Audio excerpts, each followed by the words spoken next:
Good morning, Grade 10, Grade 10 Macedonia, Moab, and Nazareth. Vegetables are important for human health because of their vitamins, minerals, phytochemical compounds, and dietary fiber content. Ang gulay ay maraming antioxidant vitamins. Antioxidant vitamins like vitamin A, vitamin C, and E. Dietary fibers are important in our human health. Eating vegetables provides health benefits. People who eat vegetables and fruits as part of an overall healthy diet are likely to have a reduced risk of some common diseases. Vegetables provide nutrients important for health and maintenance of our body. Most vegetables are naturally low in fat and calories. We have two expected learning competencies for today. One is to discuss principles of preparing vegetables, and two, identify the market forms of vegetables. Vegetables can be eaten raw or cooked. They are parts of a plant used in a dish. Vegetables gives color, texture, and flavor to our meals, and they also give vitamins and minerals. All right. What part of the plant do we eat? So whatever part it is a vegetable. So pwedeng flower like broccoli and cauliflower. Pwede rin namang leaves or dahon, yung green leafy vegetables like spinach, lettuce, and cabbage. It can be roots like radish, carrots, and turnips. Pwede ring stems, bulbs, or shoots, or seeds and roots. Our textbook provided three basic principles of cooking vegetables to meet quality standards. One, cook vegetables so that they have appealing appearance. So to do this, we need to follow the directions in the recipe for cooking to meet the quality standards. Number two, cook vegetables for good flavor, typical of the vegetable. Remember, the vegetables changes flavor during cooking. So, hindi naman como vegetable ay hindi siya dapat i-overcook. Merong mga gulay na kailangan overcook, katulad ng laing o kaya naman ay munggo. Sige nga, can you imagine a ginisang munggo, eating a ginisang munggo na half-cook? Siyempre, hindi siya appetizing. So the flavor of vegetable is affected by the way it is cooked and by the seasoning added to it. Overcooking is the biggest problem when it comes to flavor. So yung vegetable pwedeng mag-release ng soulful flavor pag overcooked. Yung iba naman ay pwedeng maging bitter o kaya naman ay flat or dull. Ganon din yung sobrang dami ng tubig. Nakakaapekto ito sa mga pagluluto ng gulay. Cooking in too much water affects the flavor of vegetables because some parts of the vegetables that affect its flavor are dissolved and lost in the water. So remember to use appropriate seasonings for vegetables and follow the recipe or directions in order to achieve good flavor. Number two,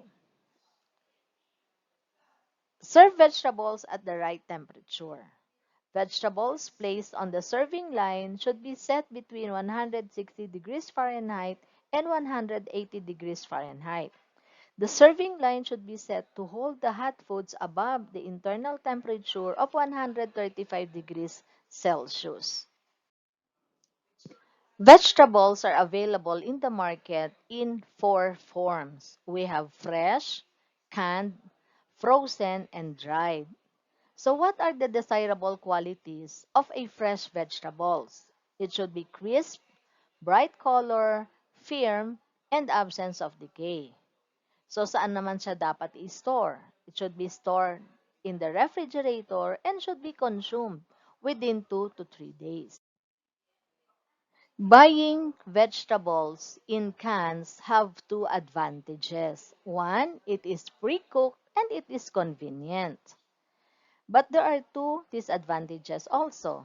It is higher in sodium and possibly has a mushy texture. When it comes to storage, Canned vegetables should be stored at room temperature and be sure to consume it by the expiration date. Purchasing frozen vegetables has the following advantage or benefits. It is partially prepared. There is no need to thaw before cooking. No sodium added. It retains the appearance and flavor of a freshly picked vegetable.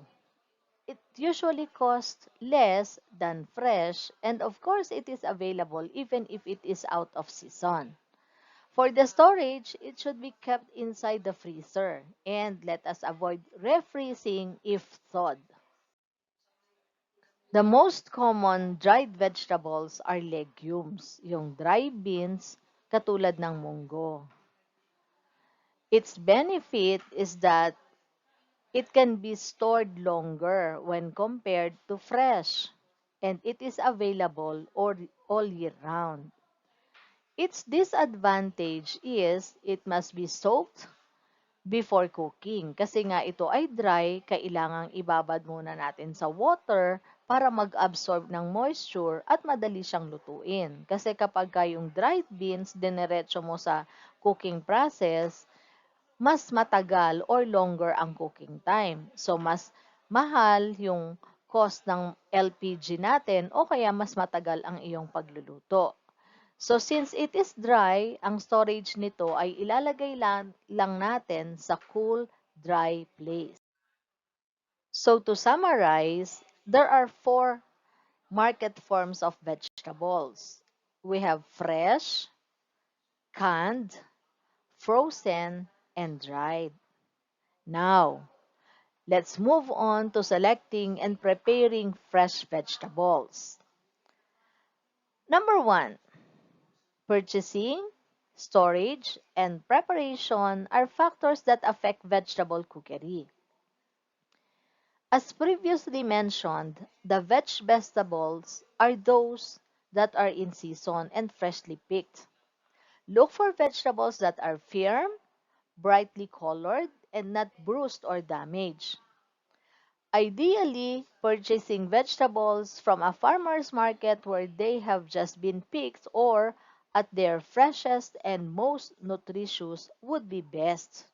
So yung gulay, habang nagtatagal, pag hindi na siya bagong pitas, nagdi-decrease yung nutritional value, flavor, and often yung texture. Yung crispy, nagiging malambot, or nagiging mushy. Number two, once purchased, vegetables need to be properly stored so they remain their best until you are ready to use them. So, yung mga potatoes at saka yung kalabasa, inilalagay natin siya sa cool, dark, and dry place. Ganun din yung onions and garlic. Pero syempre, hindi natin dapat tinatabi sa potatoes ang onions kasi merong adverse effect sila sa isa't isa. Saan naman natin ilalagay ang tomatoes? Yan ay dapat sa room temperature lang. Unless ito ay hinog na kailangan siyang gamitin na agad. Kung hindi mo naman magagamit, ilagay lang natin sa refrigerator ang hinog na tomatoes. So, yung mga gulay, kailangang nililinis muna bago nilalagay sa refrigerator. Kung may mga dahon, tatanggalin natin yung leafy tops ng vegetable, mawa yung carrots o kaya yung beets. Although, bihira sa atin ang gumagamit ng fresh na beets. Kailangan tanggalin natin yung dahon bago natin siya ilagay doon sa loob ng refrigerator. Kasi yung leaves nun ay nag-a-absorb ng maraming moisture mula doon sa gulay, kaya yung gulay ay mas madali siyang matuyo.